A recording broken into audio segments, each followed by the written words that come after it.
Podem assentar-se, por favor.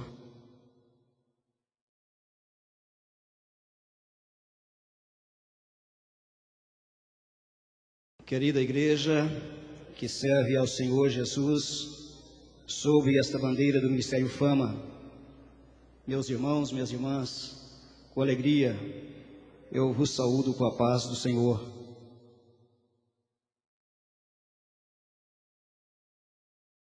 Deus honra-me a mim nesta noite ao conceder-me o privilégio de compartilhar com cada um de vocês dos seus atributos, da sua majestade, do seu poderio, da sua soberania, que só Ele possui, pois somente Ele, somente Deus, em Cristo Jesus, só Ele é digno de receber todos os nossos louvores. Somente Ele é digno de receber todo o nosso reconhecimento. Somente Ele é digno de receber toda a nossa gratidão. Por isso, queridos, não desista durante esta celebração, em momento algum, de dar a Ele aquilo que Ele te deu, de devolver a Ele aquilo que Ele te deu para você desfrutar ao longo da sua vida. Os reconhecimentos que você recebe, a alegria que você tem, todo o vigor que você possui, dedique a Ele nessa oportunidade. Não apenas nesta celebração, mas em todos os momentos da sua vida. Mas comecemos, experimentemos por essa celebração, por este seminário. Oxalá que Deus permita que durante esta noite, durante o dia de amanhã e a noite de amanhã, durante este seminário de louvor e adoração, os nossos olhos possam ser escancarados, abertos, os nossos ouvidos totalmente destampados, a nossa mente totalmente iluminada e o nosso coração despetrificado, moído, sensibilizado, para aprendermos do Senhor Jesus como adorá-lo, como servi-lo na sua essência, na sua integralidade. Eu gostaria de repartir aos irmãos, nesta oportunidade, um texto,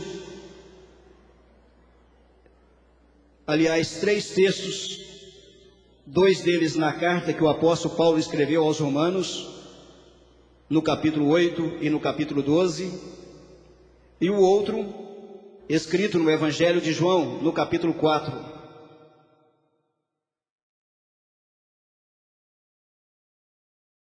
E eu gostaria que, se vocês quiserem acompanhar, o primeiro texto está no capítulo 8 da carta aos Romanos, no verso 29.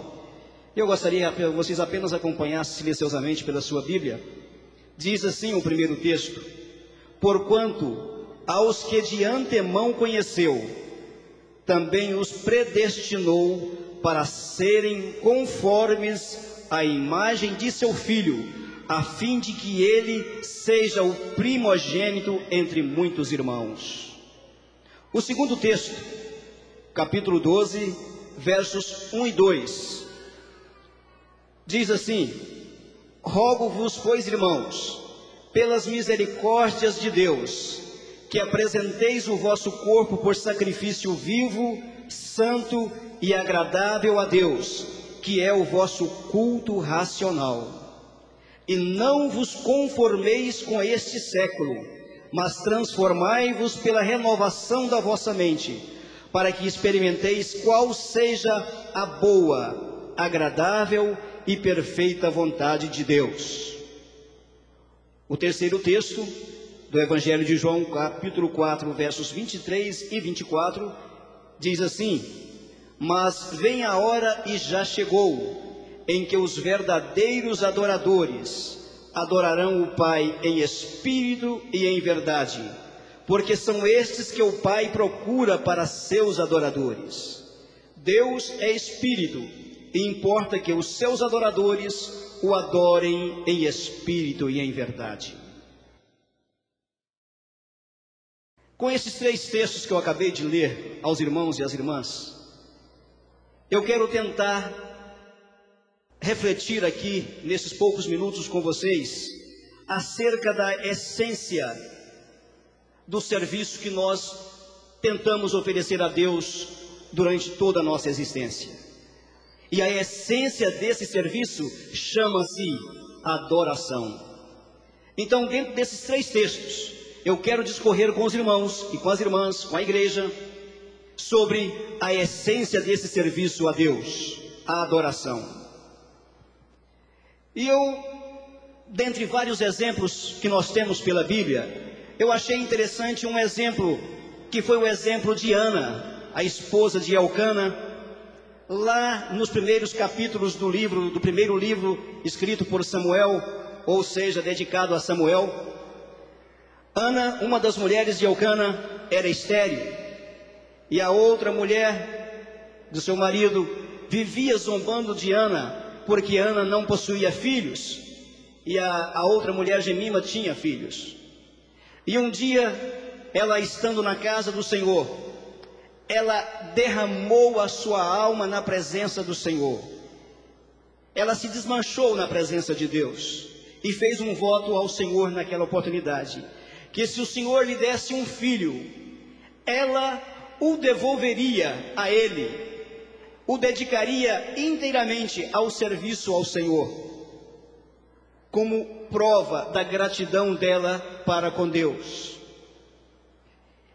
E o sacerdote Eli, vendo aquela devoção de Ana, vendo a agonia, a aflição da alma de Ana, depois que ele tomou conhecimento do voto ao Senhor, ele a abençoou e a despediu em paz. E ela foi para a sua casa confiante que Deus a honraria. E assim aconteceu. Passado o período da gestação, quando nasceu aquela criança e ela deu o nome de Samuel, o que ela fez? Imediatamente ela voltou ao templo e dedicou aquela criança ao Senhor e cumpriu o seu voto. E diz a Bíblia que Samuel passou toda a sua existência servindo ao Senhor. Ele foi o objeto de adoração de Ana ao Senhor. Pela passagem bíblica, nós percebemos que o filho para Ana era a coisa mais importante para a sua vida, porque na oração ela pediu: Senhor, dá-me um filho ou então a morte. Então a vida de Ana já não era mais tão importante para ela quanto a geração de um filho. O seu esposo Elcana já não era tão mais importante para Ana quanto a geração do filho. As suas amigas, a sua família já não era tão mais importante para ela quanto a geração daquela criança. E olha só, aquilo que era mais importante para Ana, aquilo que ela pediu a Deus, quando Deus entregou a ela o seu pedido, o que ela fez? Ela devolveu ao Senhor. Ela deu ao Senhor aquele bem mais precioso para ela, aquilo que ela mais almejava. Ela usou o seu filho Samuel como instrumento de adoração a Deus. E eu quero com isso, com este exemplo, dizer a vocês que a adoração é aquilo a que consagramos a nossa vontade, a nossa motivação e a nossa devoção, a nossa dedicação. Se você pensa que você está adorando a Deus, então analisa se isso está permeando por esses 3 sentimentos da sua vida. Se isso passa pela sua vontade, se isso passa pela sua motivação e se isso passa pela sua extrema, mais forte dedicação, que é a adoração a Deus. A adoração, ela tem que passar pela sua vontade. Você tem que consagrar a Deus a sua vontade de servir a Ele, de dedicar-se a Ele, de querer existir para Ele. Quando você faz isso, você de fato está adorando a Deus. Com isso eu quero dizer a você que a adoração não é apenas isso que nós fizemos até agora. Isso é a expressão da nossa adoração. Os cânticos que nós entoamos e que mexem muito conosco, esta bela apresentação que mexeu comigo, eu tenho certeza que mexeu com você, tudo isso são expressões da nossa adoração a Deus. Nada disso teria valor para nós se nós não tivéssemos dedicado no nosso interior, se nós não tivéssemos colocado diante de Deus, primeiramente, a nossa vontade de adorá-lo. Aí nós estaríamos cantando em vão. Os músicos estariam dedilhando os seus instrumentos em vão. Os artistas estariam aqui encenando em vão. As dançarinas estariam dançando em vão. E nós estaríamos batendo palmas em vão, se nós primeiramente não tivéssemos dedicado ao Senhor a vontade de fazer isso e procurado fazer com motivação e com devoção, com dedicação. Então, por isso nós percebemos que adoração é coisa séria. Mas voltando ao primeiro texto, em Romanos capítulo 8, verso 29, quando o apóstolo Paulo diz para nós que o Senhor, que de antemão nos conheceu, também nos predestinou para sermos conformes à imagem de seu Filho Jesus, a fim de que Jesus seja o primogênito entre nós. Eu quero então mostrar um ponto para vocês, que esta semelhança que você, que eu, que nós temos com Jesus, mediante essa dádiva de Deus, ela é um testemunho que nós estamos fazendo de Cristo Jesus na nossa vida. Estamos testificando que o Senhor Jesus, Ele não é apenas primogênito entre nós, mas Ele é Senhor, dominador, diretor das nossas vidas, das nossas ações. Por isso se encaixa dentro de um dos propósitos do nosso projeto, da nossa visão do Ministério Fama, que é o propósito da proclamação, o propósito primeiro do Projeto Pai.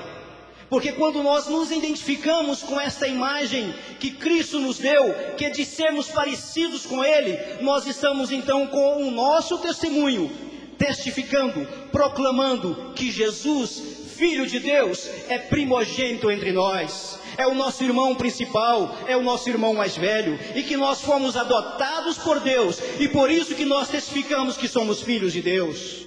Aleluia!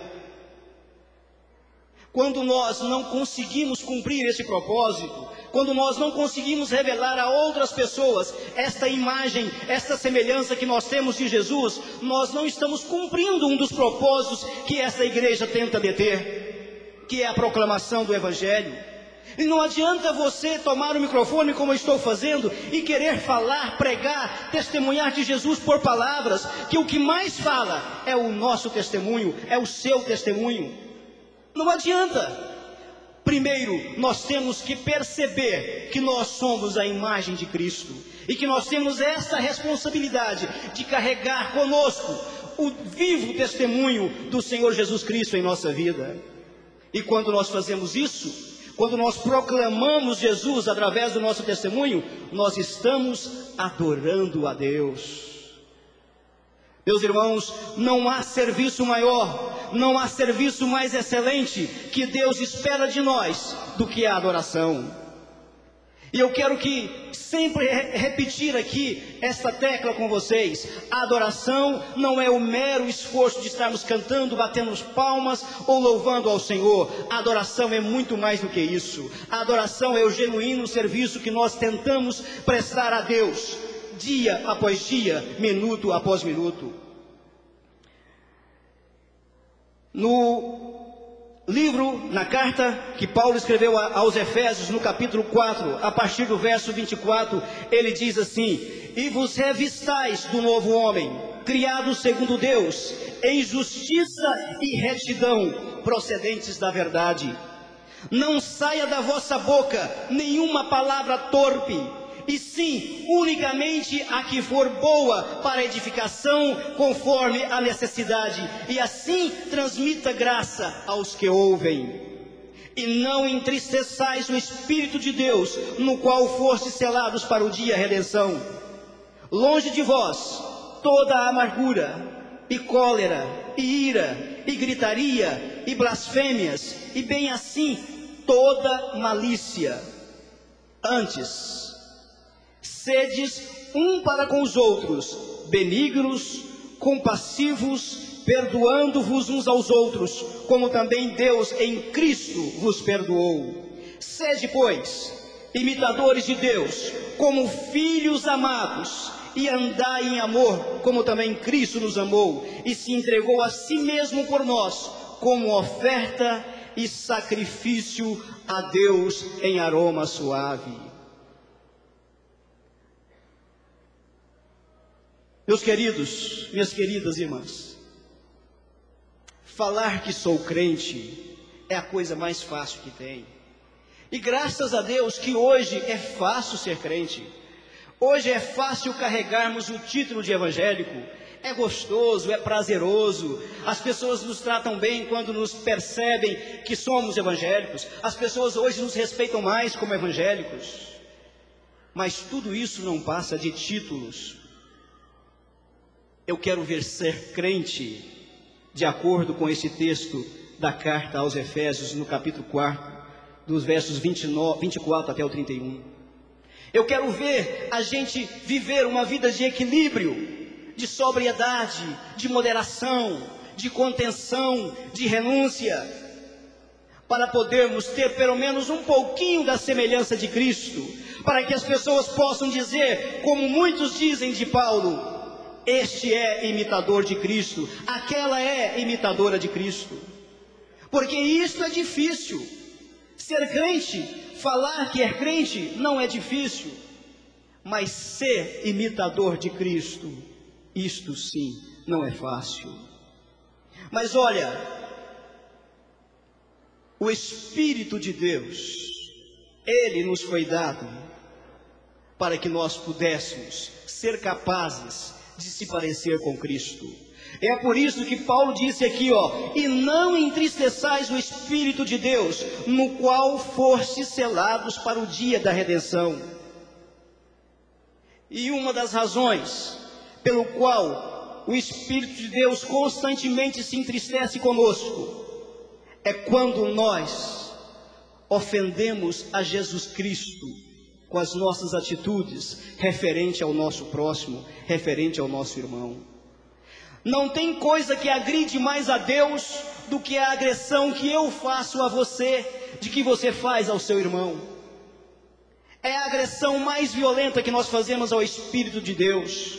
É por isso que ele diz: longe de vós toda amargura, cólera, ira, gritaria, blasfêmia e malícia. Sabe por quê? Porque são estas coisas que fazem nós provocarmos o nosso irmão. São essas coisas que, quando invadem o nosso interior, é que gera desequilíbrio e nos tira aquela alegria de comungar com o irmão, de desfrutar com ele e suportar do irmão as suas fraquezas e as suas dificuldades.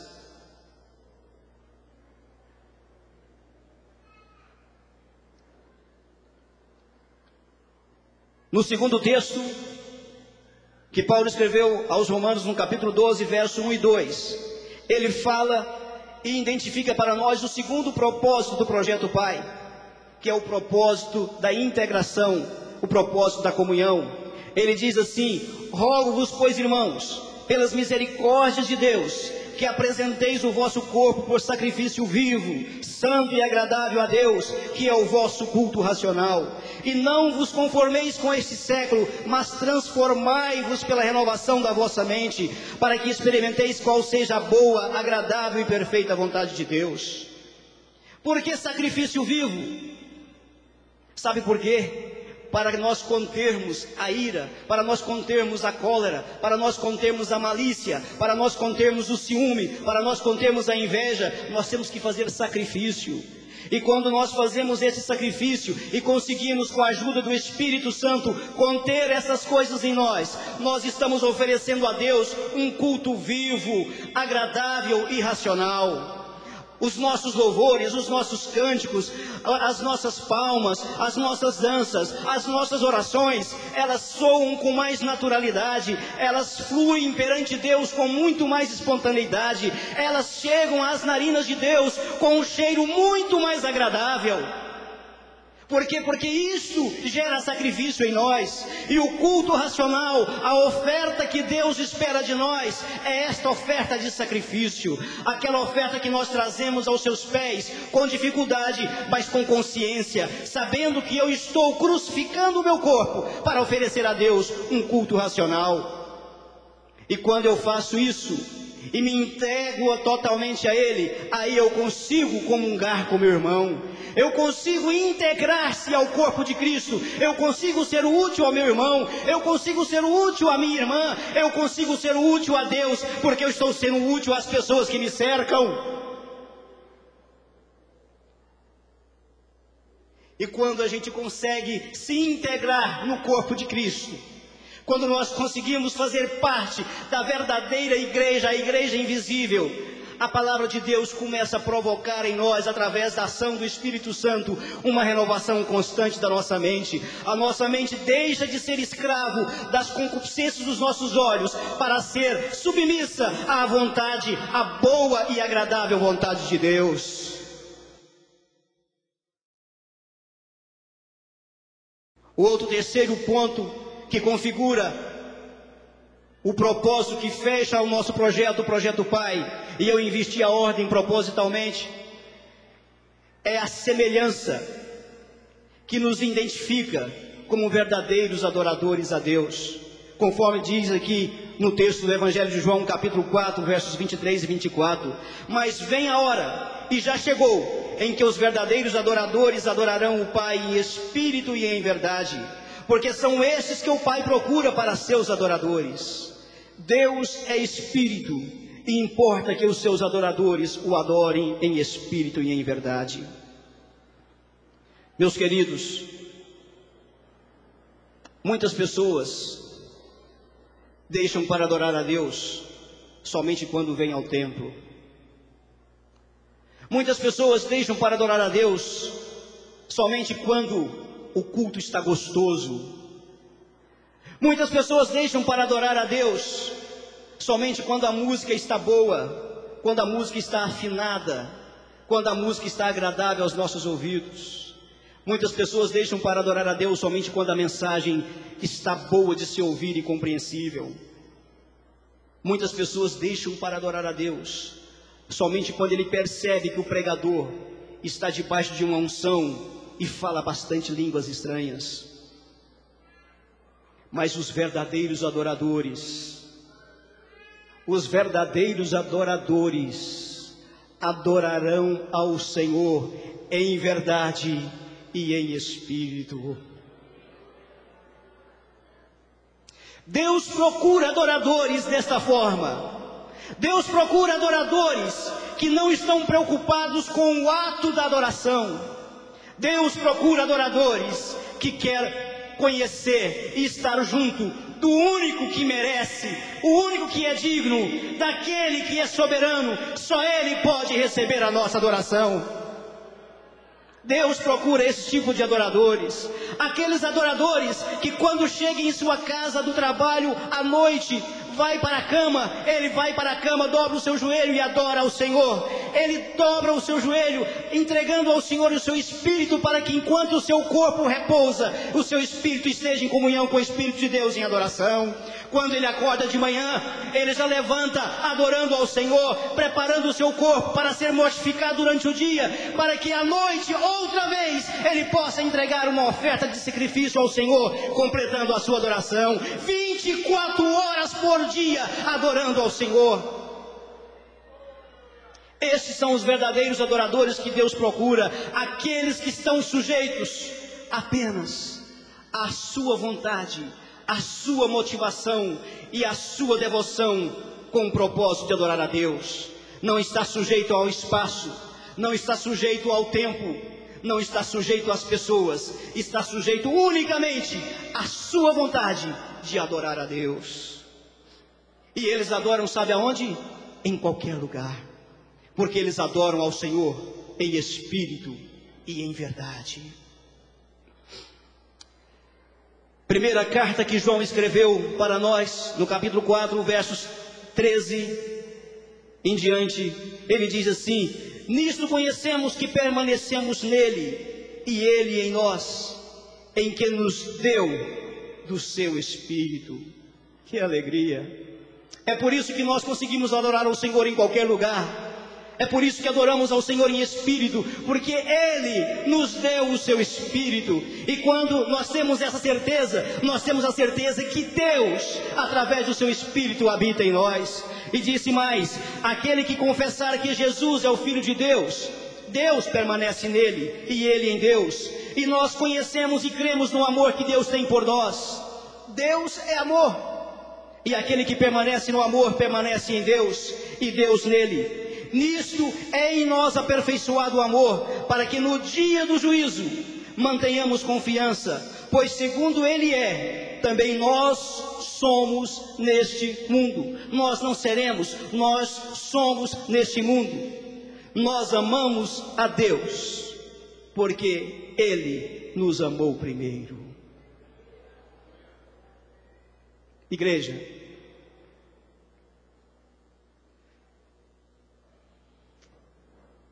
a nossa vida, ela é permeada de incertezas, ela é cercada de muitas inseguranças, muitas dúvidas, muitos questionamentos.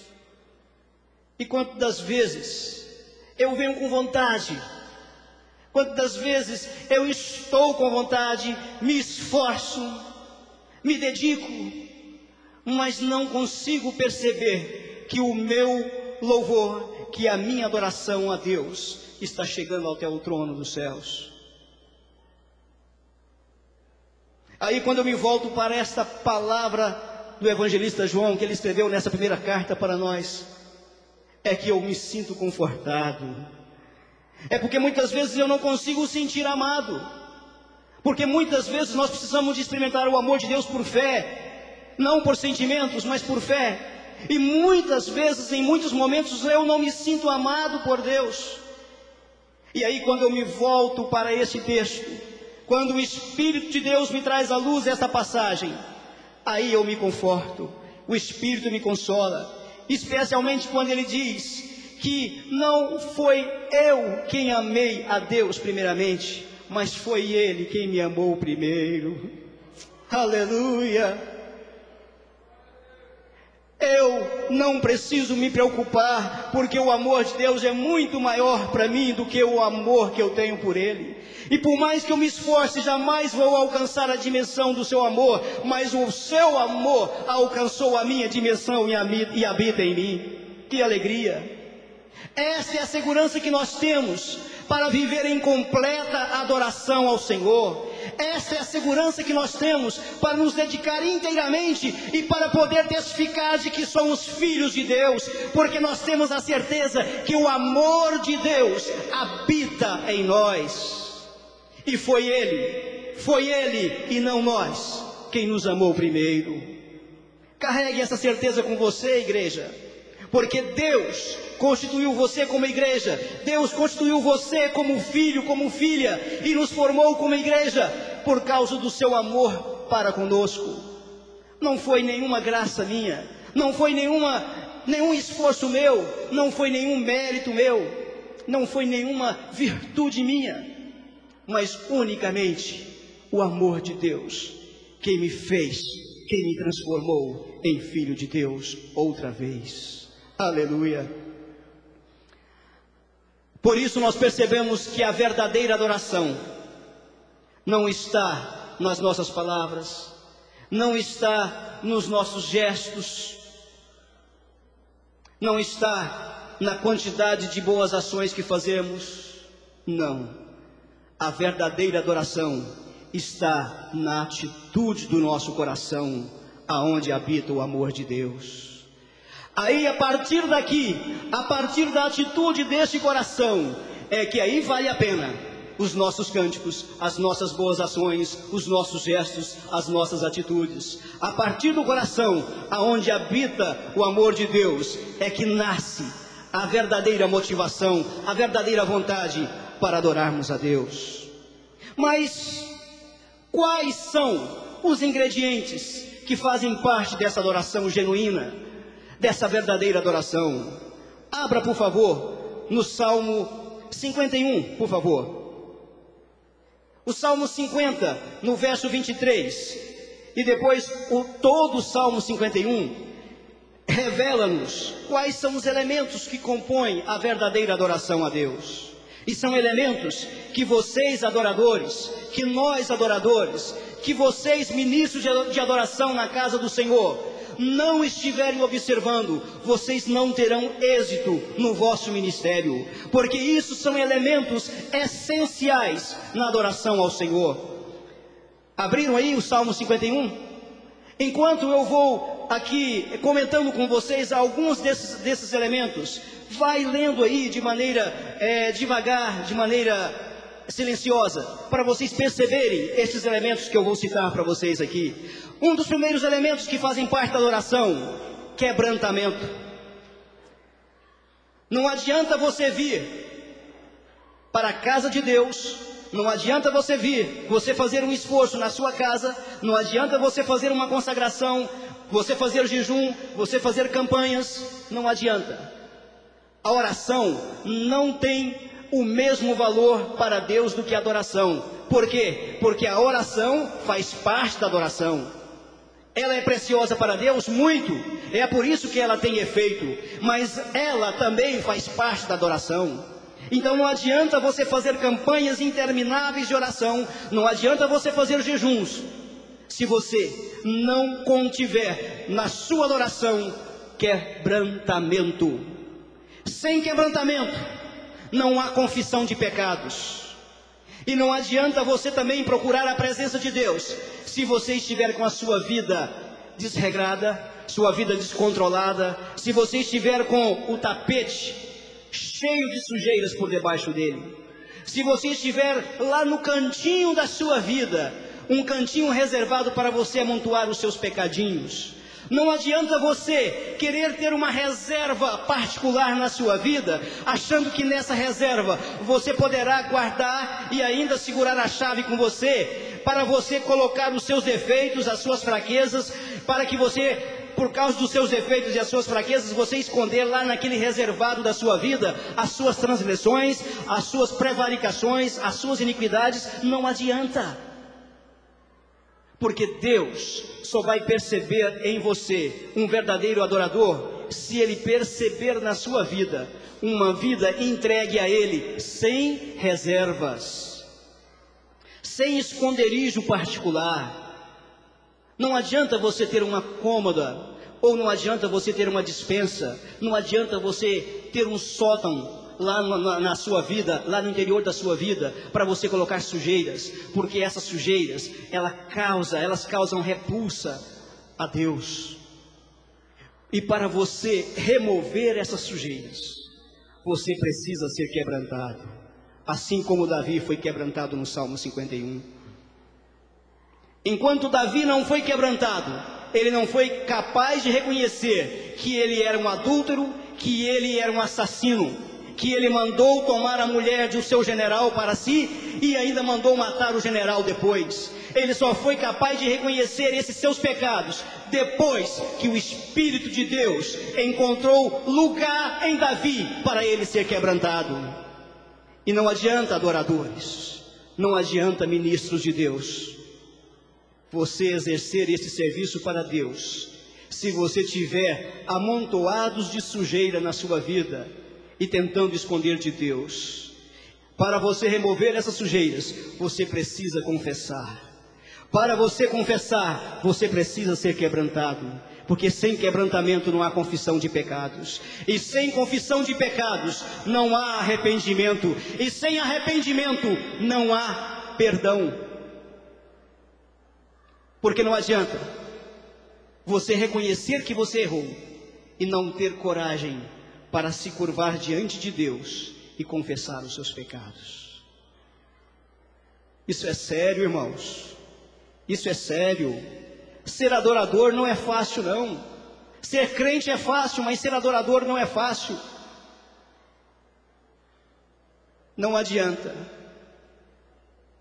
É impossível nós agradarmos ao Senhor, segundo o apóstolo Paulo diz lá na primeira carta aos Tessalonicenses, no capítulo 4, é impossível nós fazermos a vontade de Deus sem santificação. Assim como é impossível alcançar a santificação sem confissão de pecados.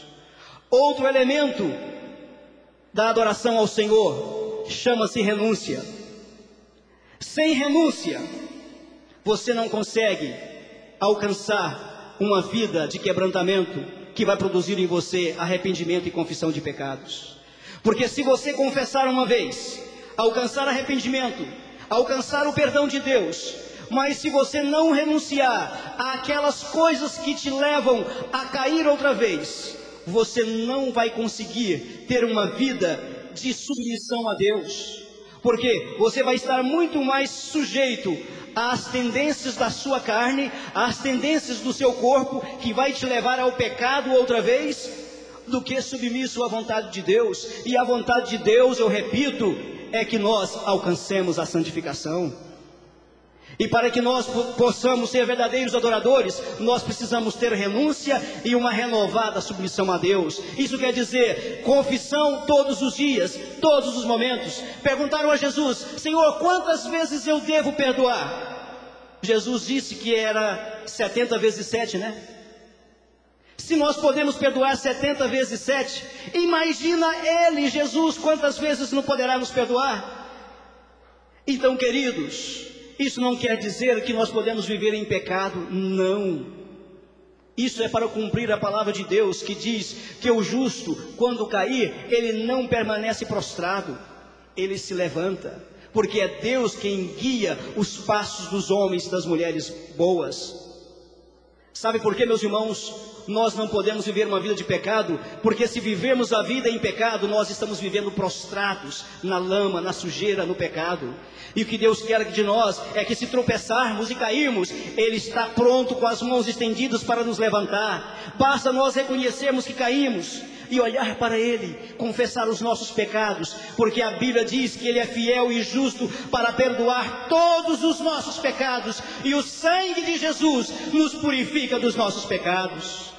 Para que esconder pecados? Para que esconder sujeiras debaixo do tapete, se Cristo está pronto a perdoar os nossos pecados? Outro elemento da adoração chama-se contrição e obediência a Deus. Por que contrição? Porque se você não tiver contrito, moído, quebrantado, você não consegue ser obediente à palavra de Deus. Só conseguimos obedecer a Deus quando nós estamos contritos, moídos, desmanchando. Essa carne está assim amolecida, quase que apodrecida no bom sentido. E aí, quando a carne está desse jeito, o Espírito de Deus toma conta, Ele aflora. E contritos, nós conseguimos obedecer a Deus, conseguimos seguir aos seus mandamentos. Outro elemento da adoração, que nós encontramos descrito no Salmo 51, é a devoção, aquela inteira dedicação que nós fazemos ao Senhor. São os verdadeiros votos que nós podemos fazer a Deus, votos de adoração, e que Ele aceita e ainda nos honra, dando condições para nós cumprirmos os votos. Isso chama-se devoção, dedicação a Deus. E olha, adoradores, não se iluda, nenhum de vocês, nem eu, nenhum de nós conseguimos adorar ao Senhor se nós não estivermos contendo conosco estes elementos essenciais: quebrantamento, arrependimento, confissão de pecados, renúncia à nossa vontade, submissão à vontade de Deus, contrição, obediência e inteira dedicação, devoção a Deus. Sem esses elementos, nós não conseguimos oferecer a verdadeira oferta de sacrifício e louvor ao Senhor. Somente com esses elementos é que nós conseguimos ser verdadeiros adoradores, é que nós conseguimos adorar ao Senhor em verdade e em espírito. Quais são os meios e formas de adoração? Salmos 149 e 150 inteiramente descreve para nós, com instrumentos, toda espécie de instrumentos, com o nosso corpo, com a nossa mente, com o nosso espírito, com a nossa alma, com as artes, como nós vimos aqui essa noite, com a música, com a poesia, com a literatura, com o teatro, com a pintura e com diversos meios, outros meios que compõem as nossas artes. com os nossos atos de justiça e com a nossa piedade. Olha, eu posso me valer do mais belo instrumento, eu posso conseguir emitir a mais bela nota musical num instrumento, eu posso ter a mais bela voz e a mais afinada voz para cantar ao Senhor, eu posso dançar a mais bela dança, eu posso interpretar o mais importante personagem numa encenação, eu posso pintar os mais belos quadros, eu posso escrever os mais emocionantes contos ou poesias, mas se eu não tiver piedade e não praticar atos de justiça, nada disso terá valor perante o Senhor.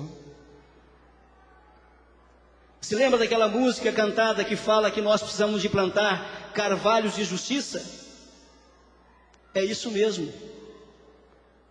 A nossa adoração tem que ser uma árvore de justiça, aonde nós produzimos frutos de justiça, frutos que alcancem pessoas. Quando Deus nos transforma em adoradores, Ele quer justamente que nós transbordemos o seu amor para as outras pessoas, para que nós alcancemos essas pessoas com a sua boa nova, com o seu evangelho. Ele quer que nós integremos essas pessoas ao corpo de Cristo. Fazendo isso, nós estamos adorando ao Senhor. Quando nós conseguimos alcançar, contagiar, influenciar pessoas com o amor de Cristo na nossa vida, nós estamos involuntariamente adorando ao Senhor. É o Espírito de Deus nos levando a praticar atos de justiça. A melhor coisa que tem, meus irmãos, é ser adorador. Sabe por quê? Quando nós nos transformamos em verdadeiros adoradores, nós ficamos mais perto do Senhor, nós desfrutamos da presença do Senhor, nós vivemos muito mais à mercê da graça, da vontade de Deus, do que à mercê dos nossos desejos, que sempre nos leva ao pecado, sempre nos leva ao pecado. Outro meio pelo qual nós podemos também adorar o Senhor é através dos nossos sacramentos, das nossas celebrações, através do culto, como estamos fazendo aqui, através da Santa Ceia, através do batismo, através da proclamação do Evangelho, ganhando almas, orando pelas pessoas para que o Espírito de Deus converta essas pessoas dos seus maus caminhos. Todas essas celebrações fazem parte da nossa adoração. E por fim, qual é o local ideal para adoração a Deus? Salmos 134, 138, 139 e 148, mas especialmente o Salmo 139, que descreve a onisciência, a onipotência e a onipresença de Deus. Todos esses salmos, mais alguns outros textos bíblicos, descrevem os verdadeiros locais aonde se encontram os adoradores que adoram ao Senhor em verdade e em espírito. Nós podemos adorar o Senhor lá na nossa casa, nós podemos adorar o Senhor aqui no templo, nós podemos adorar o Senhor lá no nosso trabalho, lá na escola, na rua. Nós podemos adorar o Senhor em qualquer lugar. O espaço físico é importante não como fim, mas apenas como um meio pelo qual nós podemos adorar o Senhor. Por que vir à casa de Deus adorar o Senhor é importante? Porque aqui é um local específico, preparado especificamente para esse serviço ao Senhor, para o culto ao Senhor, para nós depositarmos aos pés do Senhor as nossas ofertas de louvores a Ele.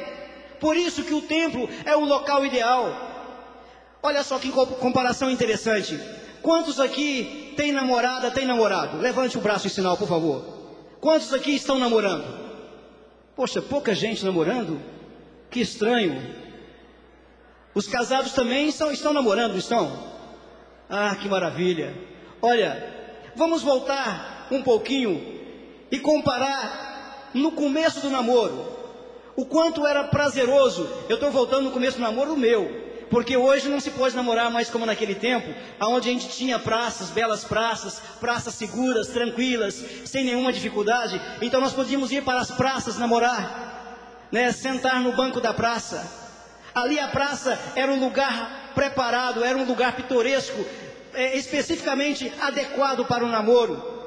Ali a gente contemplava, especialmente, contemplava o céu estrelado, o luar, as flores que estavam ali nos jardins da praça. A gente ficava até mais romântico, com aquele cenário todo preparado para o namoro. Assim é a igreja, é o templo para adoração ao Senhor. Não que a praça seja o único lugar para se namorar, mas ela criava um cenário apropriado para isso. Assim também a igreja, o templo, não é o único lugar para se adorar a Deus, mas é como a praça.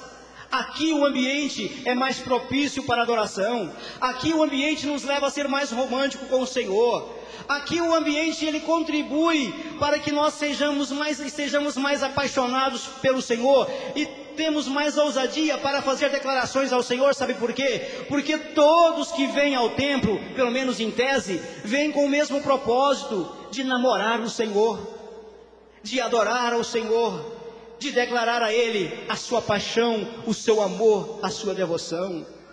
Mas lá em casa você pode fazer isso também, lá no trabalho você pode fazer isso também, lá na escola você pode fazer isso também. Fazer isso, adorar a Deus.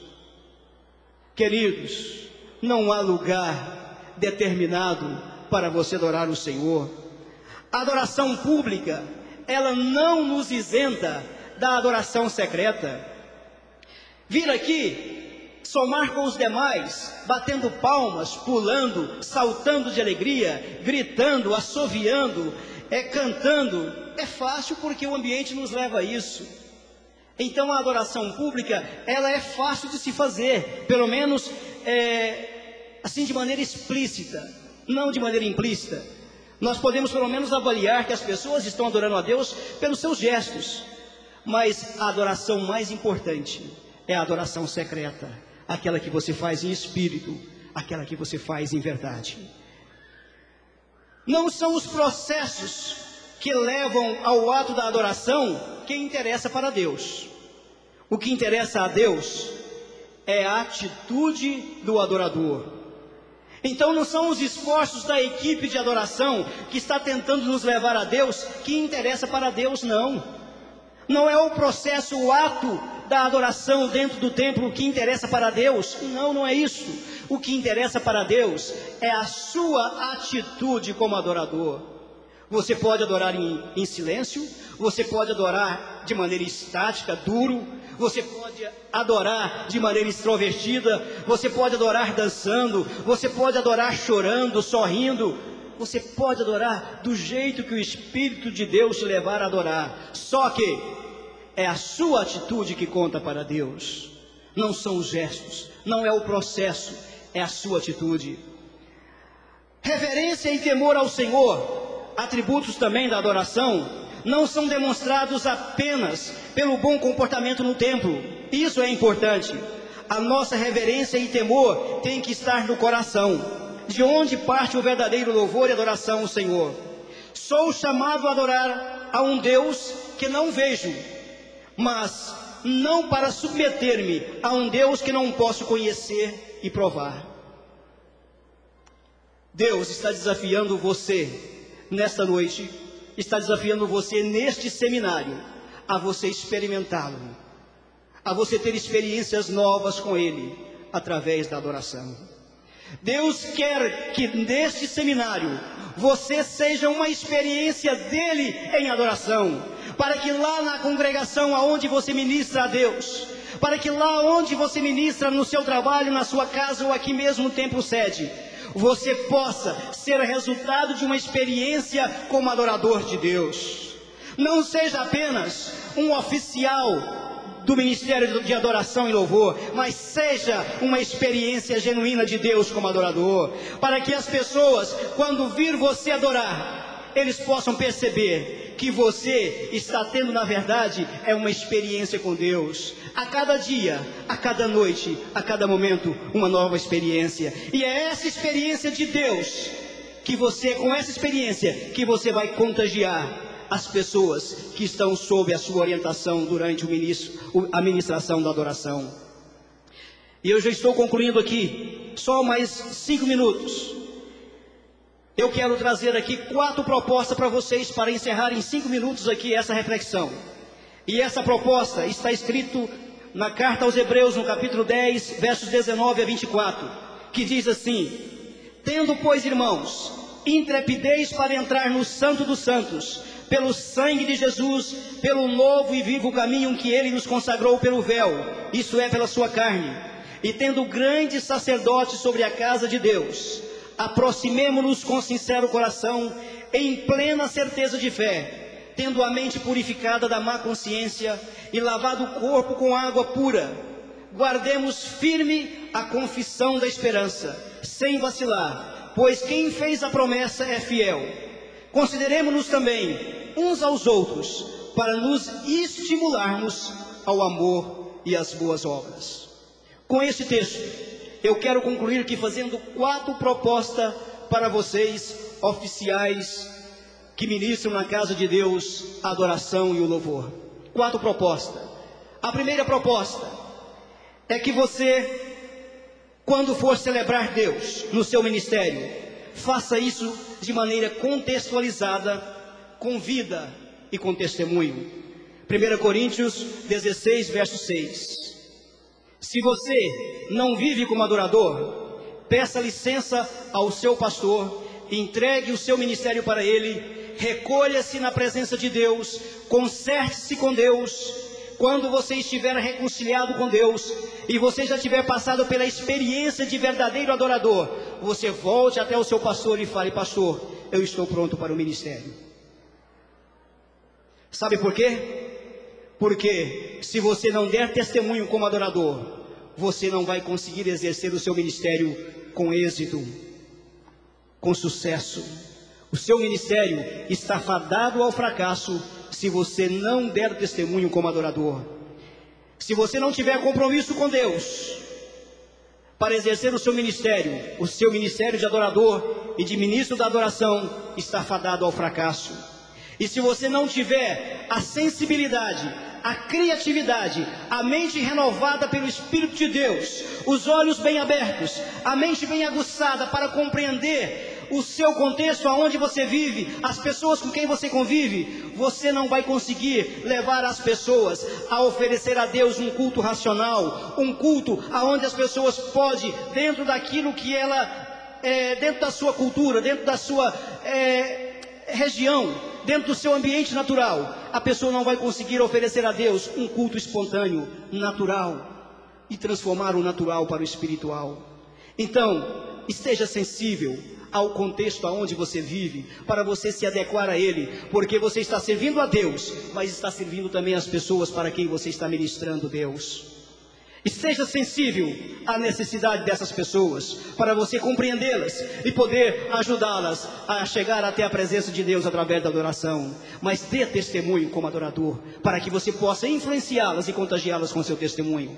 A segunda proposta é que traga sempre ofertas de louvor e adoração a Deus. Não traga de vez em quando, mas traga constantemente. Que todas as vezes que você chegar à presença de Deus, seja no templo ou seja em qualquer outro lugar, você tenha ofertas de sacrifício para oferecer a Deus. Ofertas. Não é apenas dinheiro, não. Ofertas é tudo que você pode dedicar a Deus. É o seu dinheiro, é o seu tempo, é o seu esforço físico, é os seus bens, é os seus talentos, é os seus dons, porque tudo isso foi Deus que te deu. Agora você está apenas utilizando dessas dádivas de Deus para oferecê-las a Ele em benefício das pessoas. Seja constante nas suas ofertas, nos seus louvores, ministro de adoração. Terceira proposta: seja um ministro de Deus, não importa a sua idade. Seja um ministro de Deus com maturidade, tendo testemunho, tendo compromisso e tendo unção. Porque se você não for um ministro maduro, você nunca vai conseguir revelar o testemunho que você quer dar de Deus. Se você não for um ministro maduro, equilibrado, sóbrio, você nunca vai conseguir usufruir da unção de Deus que está sobre a sua vida. Para que você seja um ministro ungido de autoridade, você precisa ser amadurecido. Não importa a sua idade, e maturidade só vem através da comunhão com a palavra de Deus. E por fim, a última proposta que eu te faço, porque essas propostas estão dentro da visão do Ministério Fama.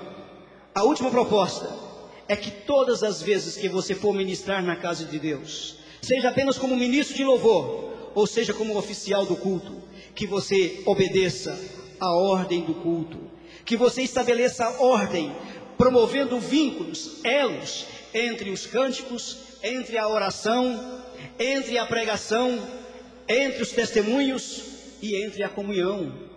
Se você não conseguir celebrar uma sintonia, um elo entre essas 5 ofertas, entre esses 5 atos da liturgia do culto, você vai estar quebrando uma sequência pela qual você poderia levar os crentes, os fiéis, os irmãos a celebrar Deus da vontade que você quer que Ele celebre. Então, para que você possa conseguir conduzir o rebanho de Deus à presença do Senhor, você precisa ter essa capacidade de promover uma verdadeira sintonia entre esses 5 atos do culto: louvor, que é os cânticos, a oração, a pregação, o testemunho, as ofertas também e a comunhão entre os irmãos. Todo culto tem que ter esses ingredientes. Todo serviço a Deus tem que conter esses elementos.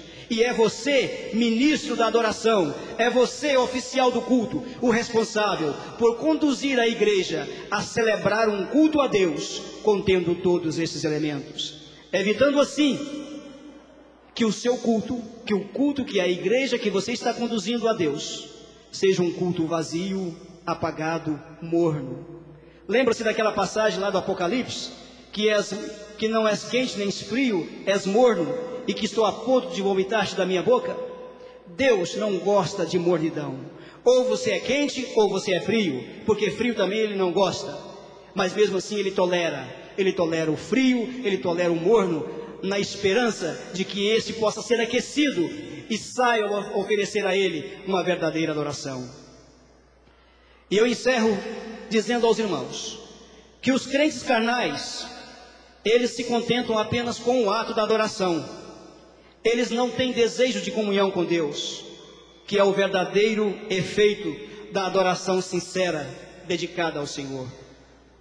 E eu convido vocês para ficar de pé.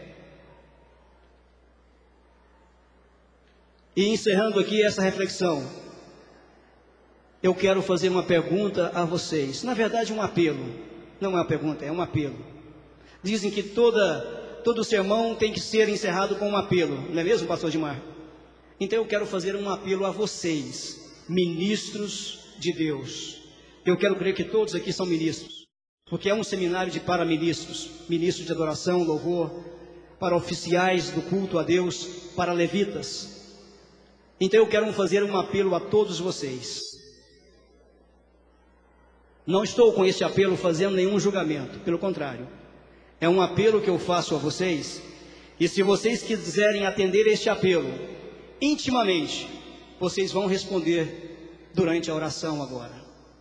E o apelo que eu faço a vocês é: vocês querem sair deste seminário de louvor e adoração renovados como ministros de Deus, para servir ao povo de Deus, para estar ministrando ao povo de Deus unção, autoridade e graça?